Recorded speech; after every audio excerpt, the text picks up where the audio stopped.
Pour cette première partie du tournoi international de Scrabble version classique, il y avait de quoi vivre en live, c'est là. D'une part, un face-à-face qui s'annonçait rude entre l'ancien champion du monde de Scrabble, le Suisse Hugo de la Fontaine, et le timide John Kamaté d'autre part.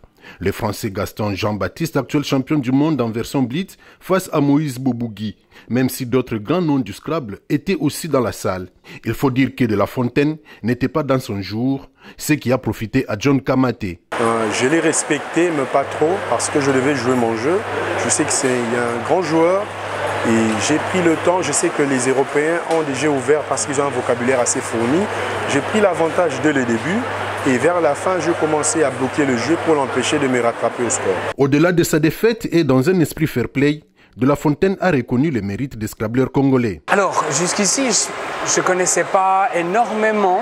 Je dois dire, je connais un certain nombre de scrabbleurs africains. Après, je ne savais pas toujours quelle était leur nationalité. Mais voilà, rien que par Eugène, alors il ne joue plus, mais il y a un joueur qui a fait vice-champion du monde assez récemment aussi, Arnaud Moulanda. Je sais qu'ils sont très très bons. J'ai pu constater aussi l'autre fois en allant au club que c'est quelque chose de quotidien finalement. C'est un entraînement quotidien qui fait partie de leur vie, de leur culture finalement, et en particulier le classique. Donc c'est vrai que spécialement pour les parties classiques, ça fait peur. Disons, je vois que c'est des très bons compétiteurs. Si John Kamaté, qui a marqué les esprits, a fait un parcours sans faute, ce n'est pas le cas d'autres Congolais comme Thierry Mouenge et les Camerounais Nkwete Chewa. Non, le niveau est vraiment très élevé. Le niveau est vraiment très élevé parce qu'il y a vraiment de la qualité. Et le match que j'ai perdu pas contre n'importe quel joueur. Au dernier championnat du monde, c'est un Français, Malégol Quentin. Il était 3e et c'est lui qui m'a battu. Je ne désespère pas encore parce que la compétition est encore longue. Nous avons 3 jours de compétition.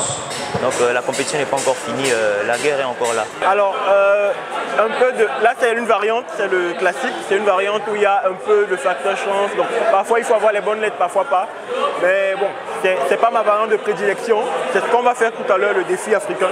Le défi qui est ma variante de prédilection, le dupliqué. Donc c'est là où j'espère reprendre des points là-bas. Parce que là je n'ai pas pris beaucoup de points. Mais après la compétition est encore longue. Au total, c'est 6 pays francophones qui participent à cette première édition de Scrabble comme une discipline parmi tant d'autres des jeux de la francophonie. Mais le cas de la République démocratique du Congo mérite l'intervention de la Fédération internationale de Scrabble francophone.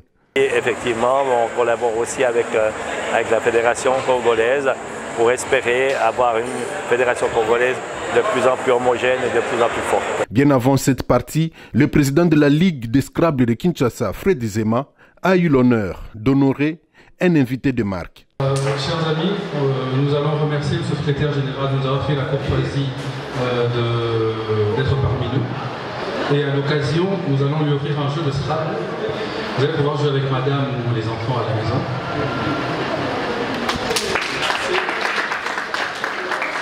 Le tournoi international de Scrabble qui se clôture ce lundi 31 juillet ouvre les portes au tournoi Open francophone 2023 qui se joue le 1er, le 3 et le 5 août.